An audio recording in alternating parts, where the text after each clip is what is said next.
I would call the sort of typical growing pains from being an opposition party to a governing party. The Energy and Commerce Committee into its 20th hour. We're working with every single member of the House and the Senate who's interested in getting to a solution. I believe it's going to pass. Illegal immigration into the United States from our southern border has dropped 40%. We have confirmation that U.S. Marines are on the ground in Syria. It's a major operation. We'll kill thousands of ISIS soldiers. The FBI is on the hunt for a mole inside the CIA. They are not only interested in who the mole is, they're interested in who's spying on Americans unlawfully. What's really great about this book, you can go cover to cover in about 15, 20 seconds. When I observed their record, and I realized it was probably best to just leave all the pages blank.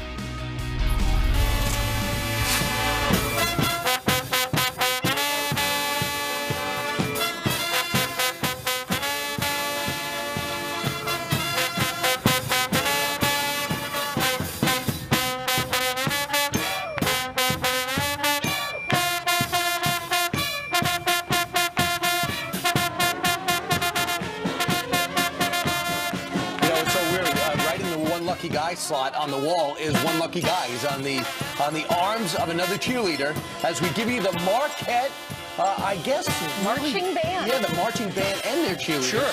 Because the Selection Sunday is Sunday. So the Selection Sunday is when the bracket's chosen, right? But first you have your Big East tournament. All these tournaments are playing, these conference tournaments they're all teams are playing each other. Okay. And it started last night and Selection Sunday, and they're playing Uptown Funk, but we're Midtown, so I think right now it's Midtown Funk, isn't it? And Steve, as you know, Fox Sports Steve. won the rights to televise the Big East. Yep. So Fox Sports 1 is where you can watch all the action, including Marquette in action. All right, who's going to win this year? Villanova. They won last year, right? They win a lot. I want to see how the whole thing's going to lay out, and I'm going to be doing the bracket on TV Newser. Oh, you are? Yeah. Fantastic. Wait, So there's a lot of I pressure won on that bracket one year, so I'll go against you. I'll go up against you. I don't know who the teams are, but Right. I might win. I won the company bracket a couple of years ago, but I didn't actually do it. I had my daughter do it, and she picked them all based on the mascot. So what they do on TV News is they get all the journalists from all different networks to compete against each other. And one year I filled it out. My husband actually filled it out. Well, and I won. I think I won, or maybe I came in second. I can't remember. Anyway. But anyway, You so can't remember? clearly it's not really my thing. All right, let's talk March Madness, and it's happening actually on Capitol Hill. This is a Fox News alert. The House Ways and Means Committee passed the Republican legislation to fix Obamacare by replacing it at 4:17 this morning. You're looking live at Steve Scalise. He's the House Majority Whip, and what he's doing is he's trying to whip up members of the Energy and Commerce Committee to vote for it as well. They're still debating. They've had nothing but delays from Democrats who do not want to see Obamacare. They would like to see it implode right in front of their eyes. So they wanted to extend it. They don't want to see this happen. So they've been up. I mean, obviously, they've been up 24 hours. A lot of people said, this is my Wednesday outfit. I have yet to even lay out my Thursday outfit, even though we're in the middle of Thursday. So once it gets out of committee, they're still going to have a hard time getting to the 2:15. Yeah, I know. They should be in their pajamas. I saw one congresswoman. She had her glasses on. I guess she took out her contacts. You know, being up all night, your eyes start to hurt. The Democrats have 100 amendments to offer. They're dragging out this process. They even said, listen, we're going to read the entire bill out loud. We want it read out loud because we want to know what's in it. And that would delay and cause them to be there a little bit longer. But that's all they got. I mean, it's going to wind up passing, but they are doing regular order where there is debate. There are these amendments added. But it is all for naught. Eventually, Paul Ryan will get his vote. The big question is... But do you think he's got it already? I don't. No, I said he would get his vote. I don't mean he's going to get the total.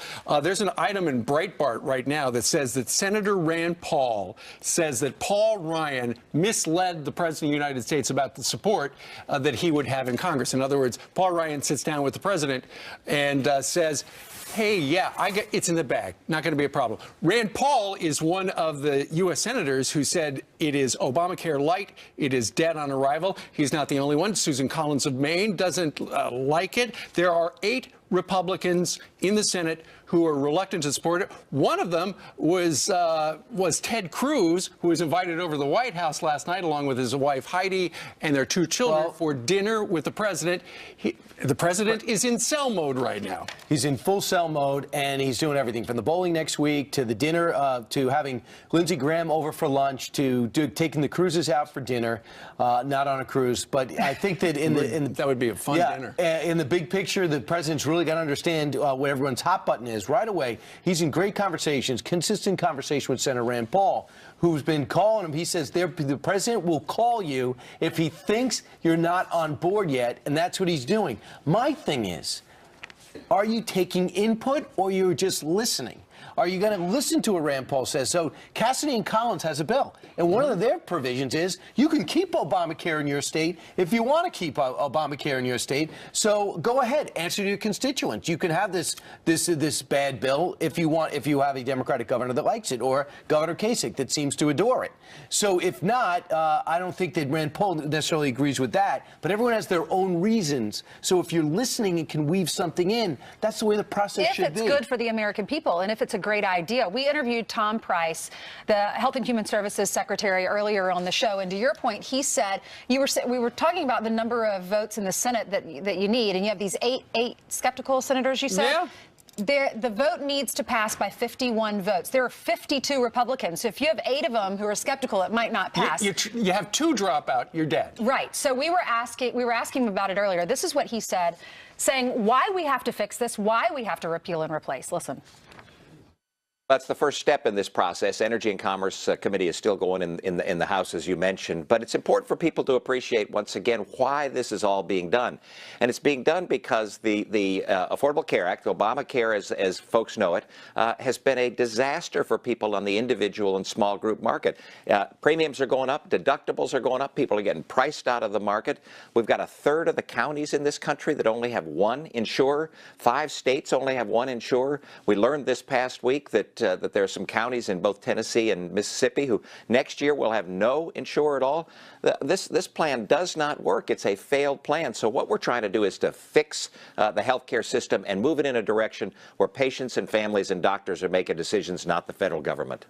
Democrats would agree with that, but the problem is a lot of Republicans don't agree with him. Sure, and I said if 2 Republican senators drop out, you're dead. Actually, you need 3. They could actually lose 2. But here's the thing, and this is part of the negotiation that's going on behind the scenes.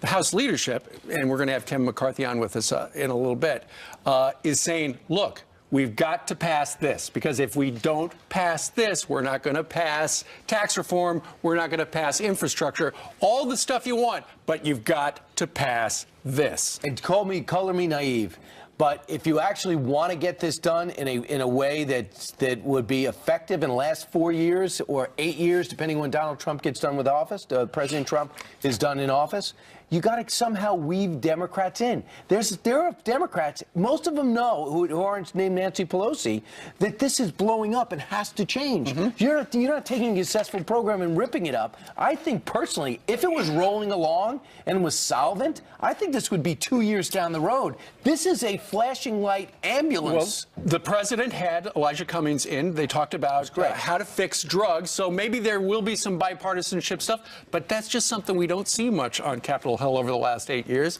This president made it very clear he is open for negotiation, and Rand Paul said that he doesn't think this thing is going to pass. Ted Cruz said he doesn't think it's going to pass like this, but there could be some changes. We have Rand Paul coming up on the show. We're going to ask him what he thinks about the latest. And Jim Jordan said, listen, I want to repeal it, take 2 years, write something else, and then try to convince 7 Democrats to come along with it and get 60.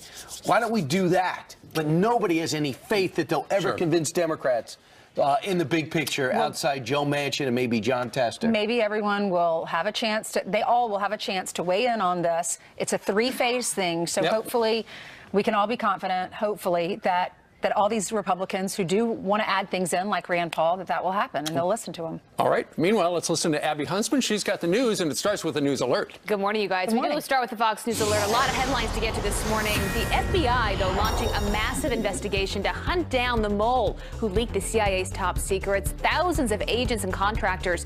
They'll be questioned over the leaks that expose secret hacking programs designed to spy using smartphones and TVs. Well, now WikiLeaks is warning that more documents are on the way, tweeting this. WikiLeaks has released less than 1% of its Vault 7 series in its Part 1 publication yesterday, year 0. And President Trump's Get Tough policies to protect our borders are working. We must restore integrity and the rule of law at our borders. Illegal immigrants crossing the southwest border dropping nearly 40% during the president's first month in office. U.S. Customs also revealing border apprehensions are at a 5-year low. Homeland Security calling the drop, quote, unprecedented. Also this, a Women's March organizer with terror ties, one of 13 arrested outside the Trump International Hotel. Linda Sarsour is an anti-Israel activist. Well, police in New York City say she and a dozen others were blocking traffic, protesting on a day without a woman. So far, they have not been charged. Sarsour is known for controversial statements about Israel and has reportedly praised child terrorism on her Twitter account. And First Lady Melania Trump's popularity is climbing. A new CNN poll finding 52% of Americans have a favorable opinion of her. Well, that's up from 36% back in January. 32% have an unfavorable view. The poll also finding more men are in favor of the First Lady than women are. What do you think about that? Good for her. There you go. Everyone that knows Melania Trump that I've talked to says she's just one of the nicest people. Very nice. Big story how Strong she woman, lightened too. her hair in the Daily News. That was the front of her hair. Yeah, just lightened it a little Was bit. that top of the fold, New York Times? I'm just sharing. I'm just building on Abby's point. You know what? She has been down at Mar-a-Lago, 4 out of the 5 last weekends. Maybe it's the sunshine. Right. Sun bleaches your hair. Write us, friends at FoxNews.com. What do you think? Which shade do you like her hair? All right. Meanwhile, straight ahead, 8:11 now here in New York City. A Fox News alert. America's secrets exposed for the entire world to see. Now the search is on for the mole at the CIA. House Majority Leader Kevin McCarthy here on that next. And does taking a selfie make you happy? It sure made us happy. What if we told you the government spent $500,000, your tax dollars, trying to find out? And there's more where that came from. We're on the wastewater. You want, but not the one that government forces you to buy, to purchase across state lines, or to be able to enjoy the ability to join large pooling mechanisms so that you join other individuals, so that you get the purchasing power of millions. And there's so much good that can be had by being able to select a plan that works for you and your family. Okay, Health and Human Services Secretary Dr. Tom Price weighing in as lawmakers on Capitol Hill are still at it at this hour, pulling an all-nighter and now an all-morninger, debating the Republican replacement for Obamacare. Here's the reaction is House Majority Leader Congressman Kevin McCarthy of California. Congressman, good morning to you. Good morning. How are you? Y'all have been burning the midnight oil. I know that House Ways and Means passed their version at 417. What's going on right now in Energy and Commerce? Well, Energy and Commerce, they're going through theirs. A number of amendments. Democrats are trying to slow it down, and they're continuing their work. Most of that work deals with the Medicaid expansion. Ways and Means dealt with their jurisdiction, repealing of all the taxes within Obamacare. And so we're starting the process. And remember, this is phase 1 of the process. Because of the Senate rules and because we have to go through what is called reconciliation through a budget process, we cannot put everything in the bill when it comes to replacement. The second phase is, as you were seeing, Dr. Tom Price, who a lot of power in the ACA was given to the Secretary. There's 1,400 points within that bill that allows the power of the Secretary. Right. He will be taking his role. And then the third phase, which some of that will even start as we're moving this, those bills that take 60 votes, like getting insurance across state lines, tort reform, and others. So that's in phase 3. Congressman, I heard that the president was surprised that the across state lines thing wasn't in this first bill.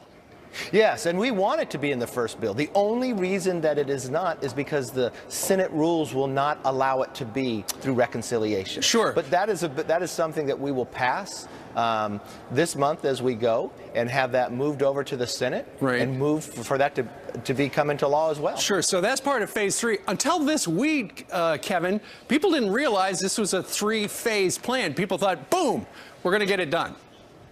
You know, we would love to do it that way, and that's why we've been working so many times to make this go forward, because remember, why are we here today? Obamacare did essentially 3 things. It took control of health care to the federal government. It was the exchanges and the expansion of Medicaid. Well, if you look at the exchanges today, 1/3 of all the counties in America, there's 3,000 counties roughly, 1,022, only have one provider. Some now will have no providers at all. They created 23 co-ops in Obamacare, gave them more than $2 billion. In that short amount of time, 18 of those have failed. And then now Medicaid, the expansion of Medicaid is going to cost us $1 trillion in the 10th year. Well, that's equivalent to all the money we spend in discretionary spending in government today. Right. Well, so Congressman, it's unsustainable. No doubt Obamacare, as is working, ain't working. It's got to get fixed. And with this plan, though, I know there is you got a lot of headwinds, particularly in the Senate. I know Paul Ryan has said he's going to get the number of votes he has. But Breitbart's got a story up right now that says that Senator Rand Paul says that Paul Ryan, he feels, misled the president about the amount of support he's got in Congress. That is just not true. I've been in those meetings with Paul Ryan, with the president. The president supports this plan, is working for this plan. I think everybody should get on board.